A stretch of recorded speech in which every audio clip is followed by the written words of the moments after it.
Okay, I'm seriously addicted to making videos, but I felt like making another one just because of one, I can't sleep because of the storm outside. The rain or whatever's keeping me awake. But, anyways, I just watched the video David did for me. That was awesome. I've actually watched it a ton of times, but I think I truly paid attention more. Just barely, because I didn't have as many distractions going on in the day, and it kind of keeps me from focusing, but now that I have no distractions, no interruptions, I'm able to pay so much more attention to it, and I cried like a baby. I'm just barely getting over crying. I'm an emotional little thing, but whatever. It's no big deal. But I know I've already made 2 videos about him, but I can't help it. I feel like doing another one, so guess you people are just gonna have to deal with it. I'm trying to think of how I could put this poetically, because I'm not exactly poetic. I mean, I guess I can be if it's written down or typed, but actually speaking, no. How do I put this to words? My, me as a person, this can go for anyone. We all start out small, like a simple seed that's planted, and with time, it grows. I guess what I'm trying to say is like myself personally with when I very first started to date. It started out small, simple, naive, not quite fully understanding what real love was, what to expect, that thinking anything could. I'm sorry, I'm getting tripped over my own words here. That anything could be like, with any love, you don't know what to expect for real love. You can go through so many relationships and never truly know what real love is until it finally comes to meet you later on. I'll be honest, when I was younger, I always thought, me, I'm probably gonna get married early at a young age.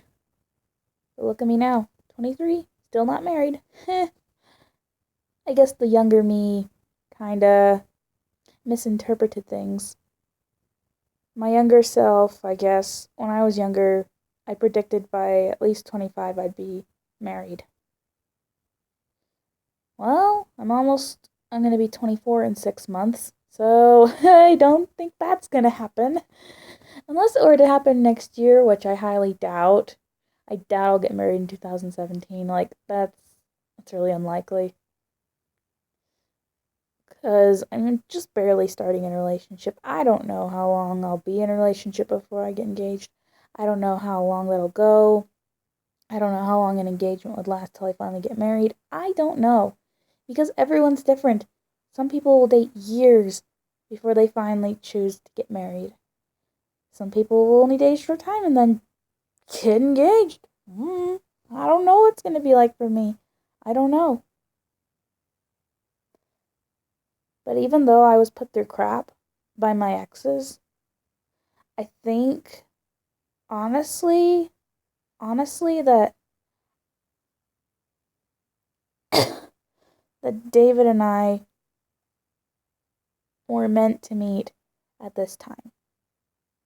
If I would have met him back when I was dating my first ex, like when I was 18, 18, he would have been the age I am now at that time. And I don't, I think people would have made a bigger deal about it if I would have, I don't know. I just don't think we would have. No, I don't think that it would have worked out. I mean, that was like back in 2011, I think. Yeah, 2011.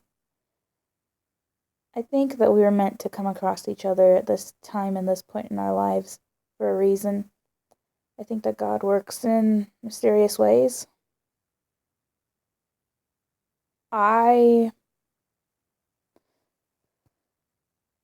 I used to question why. I used to question all the time.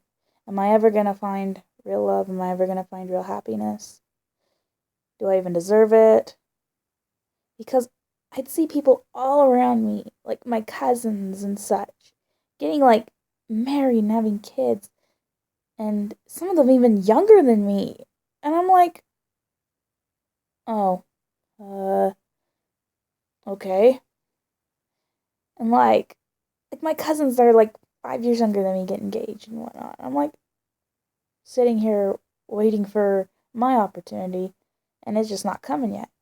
And I think to myself, will that ever happen for me? Honestly, after my last relationship, I questioned if I'd ever find love. I questioned it a lot. I'm like, well, look how that turned out. That was complete crap. Am I ever going to really find someone who deserves me? Am I ever going to find someone who will, I don't know, appreciate me? And I was literally about to give up hope. But then I came across David. That's when everything really changed for me. I came across him. Ever since the day I first met him on LDS Singles, my life has completely changed. And for the better. Some of the hardest things are the distance. That is really, really hard. I'm not gonna lie. That's really difficult for me, is the distance. It hurts. But it's not his fault. It's not my fault. This is a mild stepping stone or roadblock on our path to true happiness. It's not going to be there forever. I don't know how long. Hopefully not too long. I'm going to go freaking insane. Like, I will tear my hair out if I have to wait any freaking longer. But yeah, I know it's not forever. And I fight to get through the pain because I know it hurts. Not only me, but him too. I can tell he gets frustrated. I can tell he's not a fan of it either. He can't hide it from me. I can tell. But then again, he pretty much tells me he's sick of waiting. Well, I am too. You're not the only one, David. But yeah. And just wanting to be with that person physically, but knowing that you can't be with them physically hurts so much. You have no idea how painful that is. It's not your fault. It's not their fault. It's nobody's fault. It just hurts to want somebody that bad, but you can't have them. It's like wanting something that you're allergic to. You can't have it, or you'll die, depending on how severe it is, anyways. That's how it is when you're in love and when there's long distance in the way. You want so much, so badly for that person to be with you, but you can't have it. That won't be an issue forever for me. And not for him either. It will not always be there. And another thing that's hard is, I'll admit this, having to say goodbye or goodnight. That's hard. But we both need our sleep. We can't stay awake forever. Maybe in the next life that won't be an issue. We won't need sleep. I don't know. I really don't know. But I know that it's hard to say goodnight every night. That is one of the hardest things for me. is to have to do that, even though I'm halfway asleep anyways when he and I decide we both need to get to sleep. I'm just like, I don't want this to end, but I need my sleep or I'm gonna pass out. And I know he is too. There have been times he's sacrificed having to sleep for a while just so he can stay up to comfort me because he knows I'm not okay. He can just tell when I'm not okay.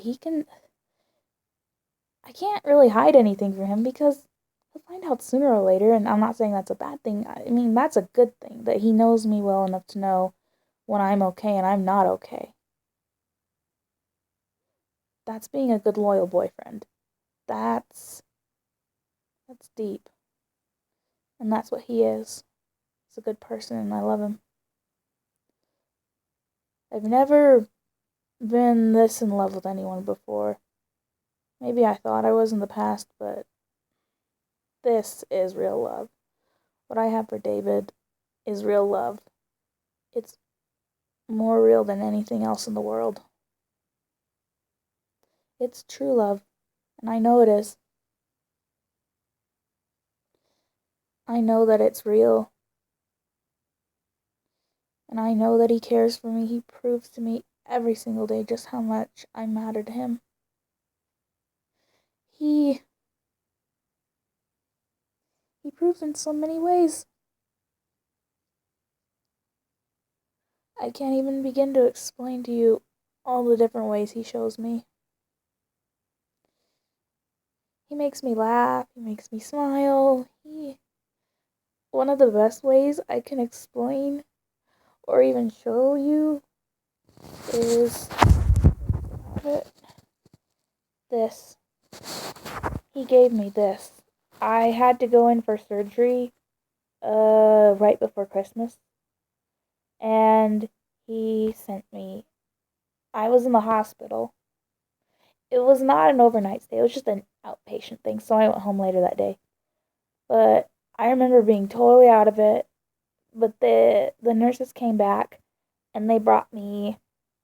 First, they brought me back a vase with a red rose in it, and red roses are my favorite flowers. A single red rose. I may have been out of it, but I knew that that was from him. Somehow I knew, but I asked my mom to read the card just to be sure. It's the same thing as what's in this card. It says, Miss Pretty, here's to a quick recovery with love, David. That's one of my nicknames he has for me is Miss Pretty. I like that nickname. It's a nice one. But yeah.